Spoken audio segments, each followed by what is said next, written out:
Hi friends, দেখো তো তোমরা এই মাছটা দেখে কিছু চিনতে পারছো না কি এটা কি মাছ? এই মাছটা হচ্ছে চিতল মাছ। আর চিতল মাছের এটাকে বলে পেটি। চিতল মাছ যারা খেয়েছো তোমরা নিশ্চয়ই জানো যে চিতল মাছের পেটি চচ্চড়ি খেতে খুব খুব খুব টেস্টি হয়। আর আমার তো one of my hot favourites. তো আজকে বাজার থেকে এরকম সুন্দর সাইজে দেখে নিন, আমি দেখিয়ে দিই আমার ভিউয়ার্সদের। এত সুন্দর চিতলের পেটি পাওয়া গেছে। তো আমি কি করব, আজকে ভাবলাম ছুটির দিন, গুড ফ্রাইডে, আজকে পেটি চচ্চড়ি চিতল মাছ দিয়েই করে নিই। দেখে নিন এটা আমরা কিভাবে প্রিপেয়ার করব। তার রেসিপিটা খুবই simple but very tasty. So I will show you the recipe. আমি যেটা করছি, নুন হলুদ মাখিয়ে, ভেরি কমন, আমরা জানি যে মাছ রান্নাতে এই জিনিসটা করতেই হয় আমাদেরকে, মাছটা এইরকমভাবে ভেজে নিতে হয়। তো অলরেডি আমি একটা মাছ ভেজে নিয়েছি, আমি ভিউয়ার্সদের একটু দেখিয়ে দিই। এই যে এরকম সাইজের খুব সুন্দর চিতলের পেটি পেয়েছি। তো এটা আমার ভাজা চলছে, ইটস অলরেডি অন। গরম তেলে মাছটাকে, প্রত্যেকটা মাছটাকে খুব সুন্দর করে আপনাকে নুন হলুদ মাখিয়ে এরকম ভেজে নিতে হবে এপিট ওপিট করে। তো এখন আমরা সেটাই করছি, প্রত্যেকটি মাছ আমরা এইভাবে ভেজে নেব। খুব একটা কড়া ভাজবো না, কিন্তু যেহেতু চিতল মাছের পেটি চচ্চড়িটা একটু ভাজা ভাজাই ভালো লাগে, কিছুটা কিন্তু হলেও আপনাকে ভালোভাবে ভেজে নিতে হবে। এবার পরের স্টেপে দেখুন, আমি এরকম মিডিয়াম সাইজড অনিয়ন্স ডাইসড করে আমার মিক্সারে দিয়ে দিয়েছি। এবার এটাকে একটু ভালো করে ব্লেন্ড করে নেব। অনিয়ন্সটা হয়ে গেলে আবার আমরা গার্লিক আর আপনার এদিকে হচ্ছে গিয়ে জিঞ্জারও আমরা একটা পেস্ট করে নেব, মানে রসুন আর আদারও একটা পেস্ট বানিয়ে নেব। ততক্ষণ আমার মাছটা ভাজা ভাজা হচ্ছে, এখানে আমি এই জিনিসটা করে নেব। ভিউয়ার্সদের দেখিয়ে দিই আমি, এই যে মাছগুলো দেখুন, সবকটা মাছ এরকম কড়াভাবে, মানে কড়া বলতে মানে আমি বলছি না, একদম দেখিয়ে দিই আপনাদের। মাছগুলোই দেখুন, সবকটা মাছই আমরা এরকমভাবে ভেজে নিয়েছি। ইটস ডান। এবার আমরা যেটা করব হচ্ছে প্রিপারেশনটা শুরু করব। পেঁয়াজটা খুব ভালোভাবে ব্লেন্ড করে নিয়েছি আমরা। এই দেখুন বেশ কটা রসুনের কুয়ো নিয়ে এবার এটাকেও আমরা একটুখানি গ্রেট করে নেব। রসুনটা মাস্ট, এরকম একটা সুস্বাদু মাছ রান্না করতে পেঁয়াজ রসুনটা কিন্তু অবশ্যই একটু জেনারেস অ্যামাউন্টে আপনাদেরকে ইউজ করতে হবে। দেখুন আদা রসুন আমি এরকম করে একটু গ্রেট করে নিয়েছি। এর আপনারা চাইলে খুব মিক্সিতে খুব ভালোভাবে পেস্টও করতে পারেন, বাট আমি একটুখানি এরকম কোর্সলি ব্যাপারটা পছন্দ করি, তাই এইভাবে ব্লেন্ড করে মানে পেস্টটা করে আমি রেখে দিয়েছি, গ্রেট করে রেখেছি বলতে পারেন। খুব বেশি তেল ইউজ করব না। তেল এখানে গরম হয়ে গেছে, আর এখন আমরা এর মধ্যে একটু কালো জিরে ফোড়ন দিয়ে দেব। কালো জিরে ফোড়ন দিয়ে আমি একটা কাঁচা লঙ্কা দিয়ে দেবো। খুব একটা ঝাল আমরা পছন্দ করি না, তো জাস্ট একটা সুন্দর একটা কাঁচা লঙ্কা দিয়ে দিলাম।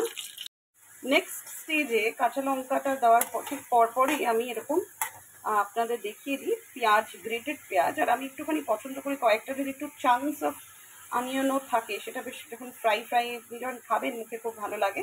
তো দেখতে পাবেন আপনি এখানে ভিডিওতে খুব ক্লোজলি যদি দেখেন, এই দেখুন এক দুটো একটুখানি বড় বড় আমার চাংস রয়েছে, বাকিটা কিন্তু পুরোটাই কিন্তু আমি মিক্সিতে ব্লেন্ড করে নিয়েছি। তিনটে বড় সাইজের পেঁয়াজকে আমি এরকম ব্লেন্ড করে এটাকে এখন এরকম ভেজে ভেজে নিচ্ছি গরম তেলের মধ্যে। সর্ষে তেলটা ইউজ করবেন, এটাতে সর্ষে তেল ইউজ করলে টেস্টটা অতুলনীয় হয়ে উঠবে, সুতরাং সর্ষে তেলটাই কিন্তু আপনারা ইউজ করবেন এখানে। কাঁচা পেঁয়াজের গন্ধ কিন্তু আমাদের অনেকেরই পছন্দ নয়, আমার তো একদমই নয় রান্নায়। এই কারণে এই পেঁয়াজটাকে খুব ভালো করে এখানে ভুনে নিতে হবে খুব ভালোভাবে। যখন হয়ে যাবে অলমোস্ট, তখন আপনি রসুন আর আদা বাটাটা এর মধ্যে, পেঁয়াজটা এখানে খুব ভালোভাবে আমার হয়ে গেছে অলমোস্ট, যার জন্য আমি এখন এই যে আদা রসুন বাটাটা এর মধ্যে দিয়ে কি করব, নুন আর হলুদ অ্যাড করে অনেকক্ষণ ধরে এটাকে কিন্তু কষবো। দেখুন স্বাদ মতো নুন আর হলুদ দিয়ে জিনিসটা একদম এরকম দেখতে হবে, খুব সুন্দর একটা কালার চলে এসছে। এখনো অনেক কিছু বাকি বলতে টমেটো পিউরি যাবে এর মধ্যে, কাশ্মীরি মির্চ যাবে, তখন কালারটা আরও সুন্দর হয়ে উঠবে।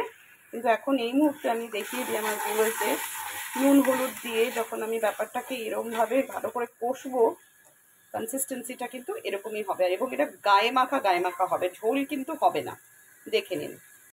নেক্সট স্টেজে আমি এরকম একটা বড় সাইজের পাকা টমেটো, এই টমেটো একটা নিয়েছি, আপনারা চাইলে দুটোও নিতে পারেন, বাট আমি একটা বড় সাইজের টমেটো নিয়েছি। এটাকে আমি এবার একটু ভালো করে পিউরি করে নেব। বড় সাইজের টমেটোটা আমি এরকম মিক্সিতে দিয়ে এরকম একটা পিউরি একটা ব্লেন্ড করে নিলাম। এই রান্নাতে কিন্তু খুব বেশি মশলা যায় না। এবার আমরা অল্প জিরে ধনে আর কাশ্মীরি মির্চটা আমাদের যেটা ভাজা ভাজা হচ্ছে মশলাটা তার মধ্যে দিয়ে দেবো। Now viewers, look at the colour. জিরে ধনে গুঁড়ো just half a tablespoon করেই আমরা দিয়েছি, এবং নুন আর হলুদ তো আগেই দিয়েছিলাম। আর জাস্ট হাফ আ টিস্পুন আমরা এখানে কাশ্মীরি মির্চ দেওয়াতেই দেখুন কালারটা কি সুন্দর একটা কালার চলে এসছে। আর এখন আমার এই যে ব্লেন্ডেড টমেটো পিউরিটা রয়েছে, কিছুটা আরও রয়ে গেছে আমার মিক্সার গ্রাইন্ডারে, সেটাকেই আমি আবার ভালো করে অ্যাড করে মশলাটাকে এবার খুব ভালো করে লো ফ্লেমে কুক করে নেব। রান্নার একটা সিক্রেট এই হচ্ছে, আমি বলছি সেটা টিপটা হচ্ছে গিয়ে, for anything to come out very tasty, মানে এই ধরনের রান্না আপনাকে কিন্তু লো ফ্লেমেই করতে হবে। যতক্ষণ না রান্না থেকে আপনি দেখুন এখনও কিন্তু তেল ছাড়েনি সম্পূর্ণভাবে, যতক্ষণ না তেলটা ছাড়ে আমাদেরকে কিন্তু লো ফ্লেমে এটাকে ভালো করে কুক করতে হবে। সেটা কিন্তু অবশ্যই করবেন, তা না হলে কি হয়, পেঁয়াজ রসুনের একটা একটা স্মেল থাকে, সেটা কিন্তু রান্নায় একদম ভালো লাগে না, বিশেষ করে মাছে তো একদমই ভালো লাগে না। তো খুব ভালো করে কিন্তু এখানে আপনাকে এটা কুক করে নিতে হবে। এবার ভিউয়ার্সদের দেখিয়ে দিই আমাদের এখানে যে মশলাটা আমরা কষছিলাম একদম অলমোস্ট ডান।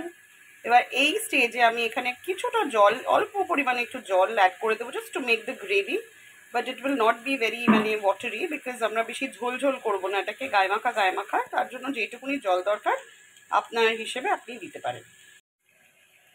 এখন ভিউয়ার্সদের দেখিয়ে দিই গ্রেভিটা কি সুন্দর একটা কনসিস্টেন্সি অ্যান্ড কালার চলে এসেছে, ইটস লুকিং লাভলি। এখন time to put the fish and garnish it with some coriander, তাহলেই কিন্তু আমাদের চিতল মাছের পেটি চচ্চড়ি ডান। বেশি থাকলে ছাদে দাও, নাহলে অল্প থাকলে সাইডে দিয়ে দাও। নাও জাস্ট লুক এট দিস, মাছটা আমরা দিয়ে দিয়েছি আর ঝোলটা এইভাবে ফুটে উঠেছে, and it's looking super delicious and super tasty. So we are done with peti chachuri of chital mach.